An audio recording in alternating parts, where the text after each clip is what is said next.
एक राजा था, उसके 7 बेटे थे। बड़े 6 बेटों को उसने 6 राज्यों के सामंत के रूप में नियुक्त किया था। छोटा बेटा ही अपनी माँ के साथ रहता था। उसने एक दिन अपनी माँ से यह पूछा कि मेरे भाई लोग कहाँ चले गए हैं। घोड़े पर चढ़कर कहीं चले गए हैं, बताओ तो माँ वे कहाँ गए हैं। कहते हुए जिद पकड़ ली। माँ ने उसे सब कुछ सच सच बता दिया। तब उसने यह कहा कि कुछ भी हो मुझे उन सब से मिलना है। वह घोड़े पर चढ़ा और उस दिशा में चल दिया। छोटा इस तरह अपने भाइयों से मिलने निकला और उधर से यह हुआ कि सभी भाई घर लौट रहे थे। रास्ते में इन सबकी आपस में भेंट हो गई। छोटे भाई ने उन लोगों को वापस चलने पर जोर दिया। कहा, मैं तुम लोगों का राज्य देखने आ रहा हूँ, तुम लोग वापस चलो। फिर वे लोग क्या करते, वापस चल पड़े। रास्ते में एक मंदिर मिला। वहाँ पर 7 देव कन्याएं 7 महल बनाकर रह रही थीं। उन कन्याओं का यह स्वभाव था कि वहाँ जो भी जाता उसे उन्हें अपने यहाँ रखकर 3 महीनों तक खूब अच्छी देखभाल करती। 3 महीने पूरा होते ही उनकी काली माँ को बलि दे देते। यह छोटा भाई अपने सभी भाइयों को ऐसी जगह लेकर गया। बड़े भाई अपनी माँ से जल्द मिलना चाहते थे, इसलिए उन लोगों ने छोटे से कहा, हम लोग मंदिर देख चुके, अब वापस चलेंगे। घर में माँ घबराती रही होगी। छोटे में अनुभव की कमी थी, विवेक भी नहीं था। वह तुरंत लौटने को तैयार नहीं हुआ और कहने लगा, हमें मंदिर को ठीक से देखना है भैया, अभी रुक जाओ। फिर मंदिर में वे 7 देव कन्याएं भी आ गईं। इन लोगों के बारे में सारी जानकारी लेकर इन्हें घोड़ों से नीचे उतरवा लिया। 7 लोगों के घोड़ों को पत्थर बना दिया। 7 देव कन्याओं ने इन 7 राजकुमारों को आपस में बांट लिया। यह सावधानी भी बरती कि इन 7 भाइयों में से कोई भी आपस में एक दूसरे को नहीं देख पाए। इस तरह 2 महीने बीत गए। बड़े राजकुमार को अब चिंता होने लगी। उसको इस बात की चिंता हुई कि आपस में भाई लोग एक दूसरे का चेहरा भी नहीं देख पा रहे हैं, यहाँ आकर फंस गए हैं।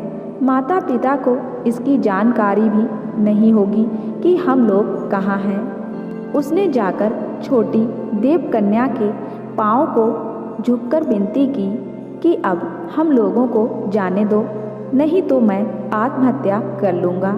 इस पर उसने कहा कि मैं अपना राज खोल दूँगी तो फिर मेरी बहनें मेरी मरम्मत करेंगी।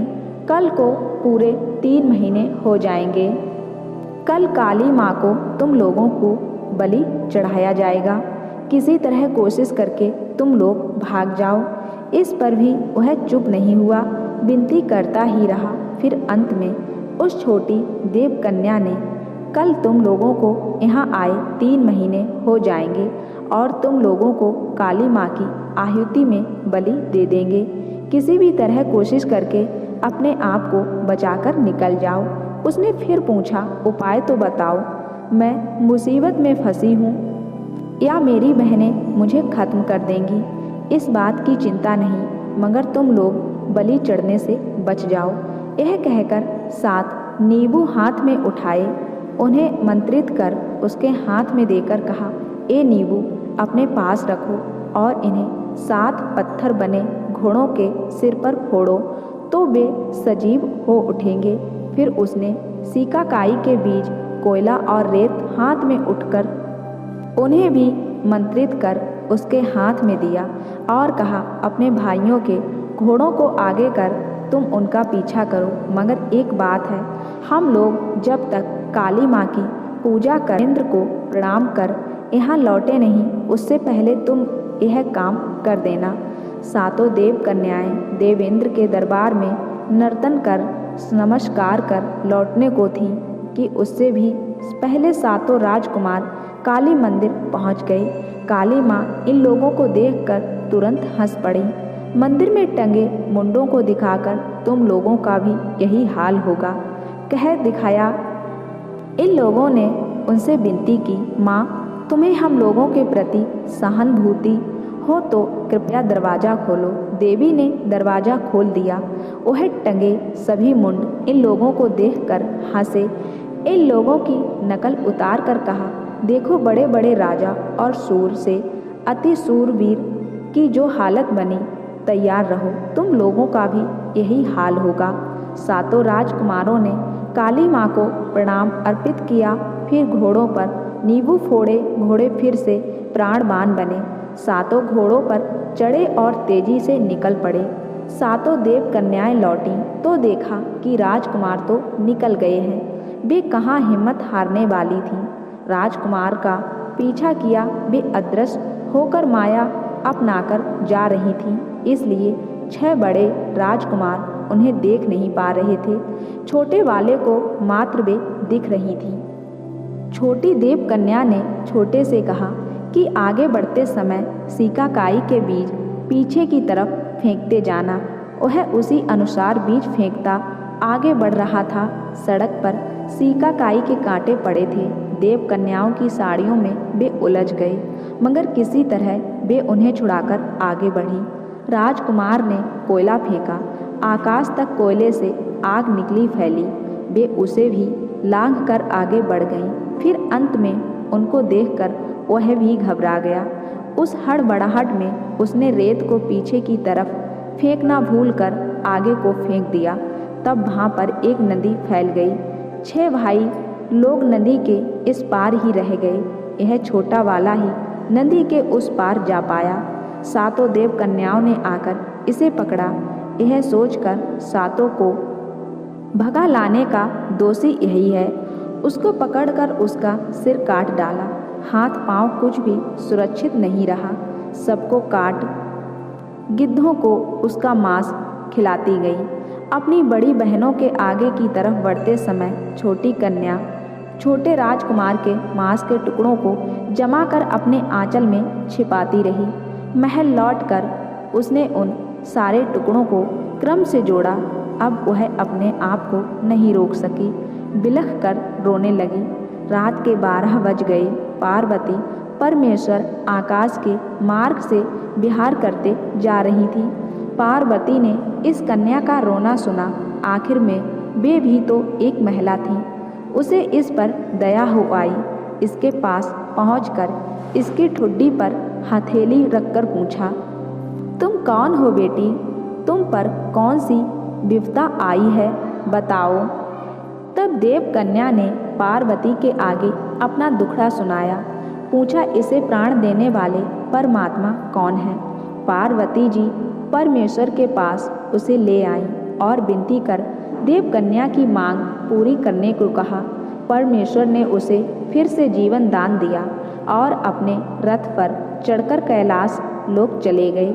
छोटे राजकुमार का अब छोटी देव कन्या पर अपार प्रेम बना। उसने कहा, तुमने मुझे प्राण दान दिया, अब मैं तुम्हें छोड़कर अलग नहीं रह सकता। मेरी सारी संपदा तुम ही हो। छोटे राजकुमार की ये बातें सुनकर छोटी देव कन्या को अपनी बड़ी बहनों की कल्पना कर बहुत डर लगा। तब भी कुछ समय के लिए सबकी आंख बचाकर उसकी देखभाल की, यहाँ तक कि देवेंद्र के यहाँ भी नहीं गई। तब देवेंद्र ने 6 कन्याओं से पूछा, माणिक्य नाम की मेरी छोटी बेटी कहाँ है? आजकल वह क्यों नहीं आ रही है? बात छोटी को सुनाई दी तो वह सावधान होकर जल कीड़ा कर सबके अंत में राजा देवेंद्र के पास पहुंची। इस पर देवेंद्र को बड़ी कन्याओं पर गुस्सा आया। उसने कहा, इन लड़कियों को मर्त्य लोक भेजकर मैंने गलत किया। तुम छोटी हो इसलिए तुम्हारी उपेक्षा कर रहे हैं। आगे से तुम इन लोगों के साथ मत आओ, अकेली ही आया करो। तब छोटी कन्या ने अपने पिता देवेंद्र से सारी कहानी सुनाई। बताया कि किस तरह उसने छोटे राजकुमार के प्राण बचाए। यह सुनकर देवेंद्र ने उससे कहा कि तुमने अच्छा किया, अब उसे तुम ही छिपा कर रखो। अपनी बहनों की इसकी खबर नहीं लगने देना। इस प्रकार कुछ दिन और बीते। राजकुमार को अपने शहर की याद आई। उसने देव कन्या से कहा, मुझे यहाँ आकर बहुत दिन हो गए हैं, अब मुझे लौटना होगा। छोटी कन्या ने कहा, ठीक है, अब मैं तुम्हें सुरक्षित भेज दूंगी। इस पर राजकुमार ने यह कहा, नहीं, मैं तुम्हें यहाँ अकेले नहीं रहने दूंगा, मैं तुमसे शादी करूँगा।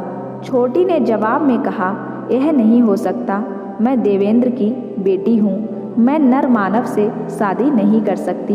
एक काम करो, मैं तुम्हें एक तार वाला एक तानपूरा दूंगी, वह अपने पास रखना।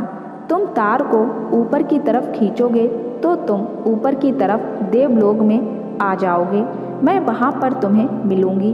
तुम नीचे की तरफ तार खींचोगे तब भूमि लोक में पहुँच जाओगे। छोटी देव कन्या ने देवेंद्र से राजकुमार की इच्छा की बात बता दी। देवेंद्र को यह बात नहीं भाई, उसने इनकार कर दिया। फिर राजकुमार लौट कर आया। शहर के पास आकर उसने अपने भाइयों को गडेरियों से संदेश भेजा कि उसने देव कन्या से शादी की है, वे आकर उसे ले जाएं। पहले तो भाइयों को विश्वास नहीं हुआ, क्योंकि उन्हीं के आगे छोटे की हत्या हुई थी। संदेश की परीक्षा करने के उद्देश्य से वे सब आते हैं, आकर अपने छोटे भाई को देखकर संतुष्ट होते हैं और पूछते हैं कि देव कन्या कहाँ है। वह जवाब में कहता है, मैं तुम लोगों को दिखाऊंगा, थोड़ा समय चाहिए।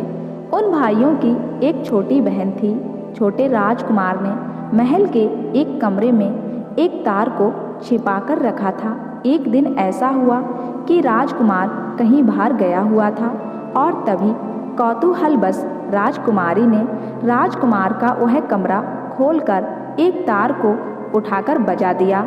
वास्तव में छोटे राजकुमार को छोड़कर और कोई उसे इस्तेमाल नहीं कर सकता था। जैसे ही राजकुमारी ने तार खींचा, देव कन्या को बाहर आना ही था और आ गई। राजकुमारी के तार खींचने से उसे गुस्सा आया। उसने राजकुमारी से कहा, तुम अपने भाई से कहो कि अब देव कन्या कभी नहीं आएगी। इतना कहकर देव कन्या चली गई। राजकुमार महल लौट आया। अपने कमरे में बैठकर खुश होकर उसने एक तार को खींचा। देव कन्या नहीं आई। उसको आश्चर्य और दुख एक साथ हुआ।